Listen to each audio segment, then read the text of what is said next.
Assalamualaikum warahmatullahi wabarakatuh. Selamat pagi, siang, sore, malam untuk hasrat dari hasrat dari lab PBO terkhusus lab PBO 3 Bang Rafael. Di sini kami ingin mempresentasikan proyek akhir dari kelompok PowerShell di mana terdiri dari saya, Fikri Tamimi, ada Hilmi Hawari, Muhammad Zaki Aulia Akbar, dan ada Astas Kata.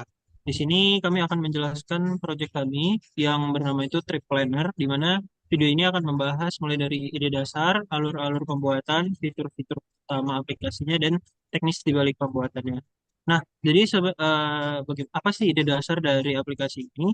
Jadi ide dasar aplikasi ini itu adalah mungkin untuk orang-orang yang sering traveling, sering melakukan kegiatan jalan-jalan seperti itu, seringkali melupakan kayak kelupaan tentang jadwal hariannya gitu, kayak agenda sehari-harinya bakal ngapa-ngapain, bakal melakukan apa, kemana, di mana, jam berapa, seperti itu. Jadi ide dasar dari aplikasi ini sebenarnya untuk mengangkat masalah tersebut gitu di mana kami ingin membantu untuk menyelesaikan solusi dengan membuat aplikasi itinerary, semacam itinerary harian yang bisa membantu user dalam menyusun agenda harian mereka ketika traveling. Nah, jadi user itu dapat memasukkan destinasi, memasukkan tanggal, menambahkan aktivitas harian mulai dari itu kegiatan wisata atau kegiatan kuliner dan menyimpannya secara permanen di database. Mungkin boleh dilanjut ke teman kita. Kalian ditampilkan.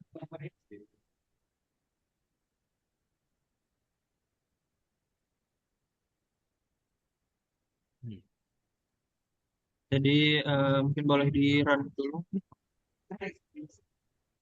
untuk aplikasinya.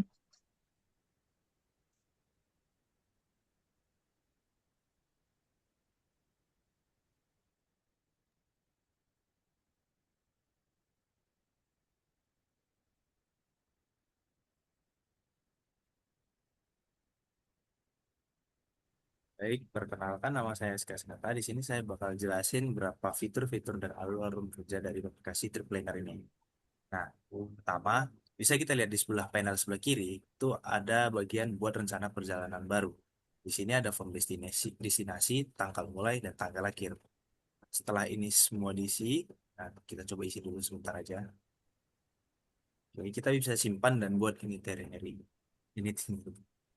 Oke. Lanjut di panel kedua tuh ada bakal nampilin itinerary yang terstruktur. Nah, di panel ini bakal muncul kerangka perjalanan per hari dan tanggal mulai dan tanggal akhir. Nah, lanjut ke bagian ketiga tuh, di sini pengelola dapat mengelola aktivitas hariannya. Ada form juga untuk nambahin aktivitas. Nah, terus fitur utama kami di sini adalah kemampuan untuk membedakan dua jenis aktivitasnya. Seperti contohnya dia aktivitas wisata atau aktivitas kuliner. Setiap jenis memiliki detail sendiri seperti lokasi dan harga tiket untuk wisata atau nama restoran. Dan yang terakhir, semua data ini bakal disimpan secara permanen area terbuka. Nah, bakal disimpan nih data kami ini ke PostgreSQL. Jadi pengguna tuh nggak perlu khawatir kehilangan rencananya dan bisa membukanya kapan aja. Ini.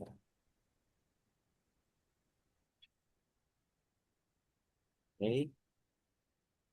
Baik, untuk bagian selanjutnya bakal dilanjutkan ke kelompok saya. Baik, dan untuk sebagai berikutnya ini merupakan demonstrasi aplikasinya. Sekarang melakukan demonstrasi, anggap kita akan pergi ke Yogyakarta. Pilih tanggalnya di 20 hingga 22 Desember. 20 Desember hingga 22.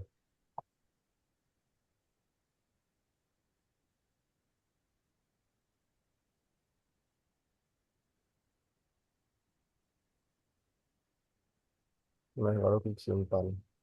Seperti yang bisa kita lihat di sebelah kanan langsung terbentuk kerangka untuk 3 hari dari 3 hari. Sekarang mari kita tambahkan aktivitas untuk hari pertama di tanggal 20.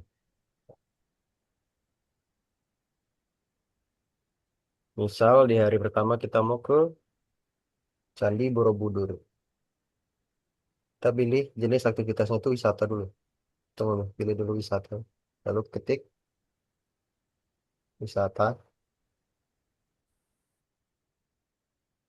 Lalu waktunya itu dimasukkan di jam 9. Deskripsinya kita isi ke Candi Borobudur.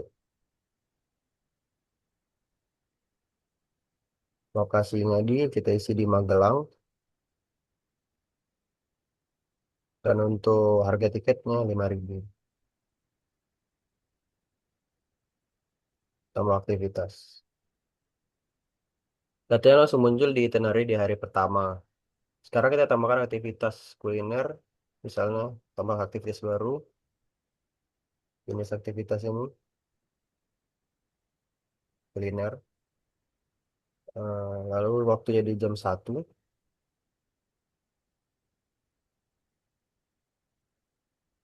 Dan deskripsinya di gudeg. Gudeg makan siang gudeg.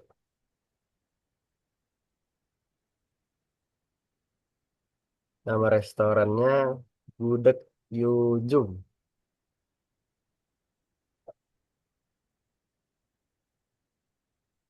Dan jenis makanannya tradisional.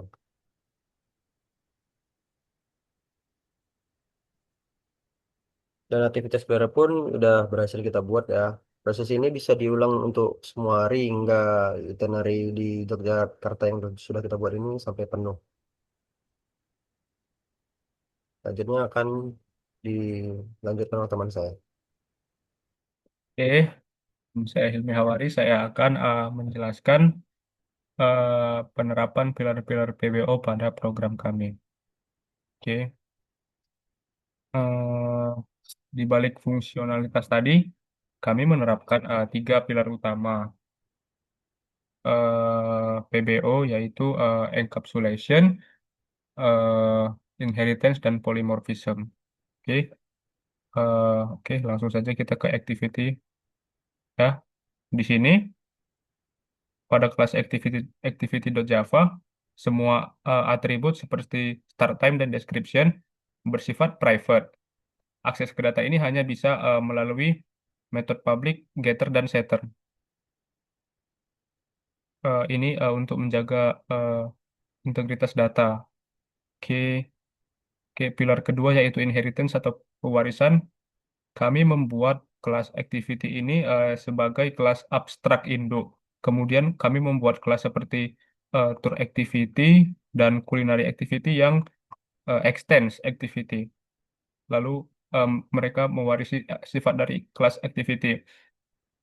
Jadi kelas anak ini memiliki semua yang dimiliki kelas activity. Ditambah atribut spesifik, misalnya location untuk wisata dan restoran name untuk kuliner. Oke, pilar ketiga yaitu polymorphism. Bisa kita lihat di kelas ini, dayplan.java. Kami memiliki sebuah list activity. Di sini bisa menampung berbagai jenis objek, eh, baik itu tour activity maupun culinary activity. Selain itu, kami menggunakan abstract method get detail, bisa dilihat di sini. Nah, ini get detail eh, yang mengimplementasikan secara berbeda di setiap kelas anak untuk menampilkan detail yang spesifik. Ini adalah contoh runtime polymorphism. Ya, jadi di tour activity dan daily activity ini ada ini method public get detail. Oke, sekian penjelasan dari saya. Saya kembalikan kepada Tamimi. Baik, terima kasih untuk teman-teman yang sudah menjelaskan bagian-bagiannya. Mungkin itu saja untuk presentasi dari aplikasi Trip Planner kami. Jadi aplikasi ini menunjukkan bagaimana konsep PBO itu dapat digunakan untuk membangun aplikasi desktop yang terstruktur dan memiliki fungsi yang bekerja secara fungsional gitu. Untuk pengembangan lebih lanjutnya mungkin bisa memasukkan fitur-fitur seperti ekspor itinerary-nya ke PDF atau ke spreadsheet dan fitur-fitur lainnya juga masih bisa ditambahkan. Mungkin itu saja dari kami. Lebih dan kurang mohon maaf. Terima kasih. Assalamualaikum warahmatullahi wabarakatuh.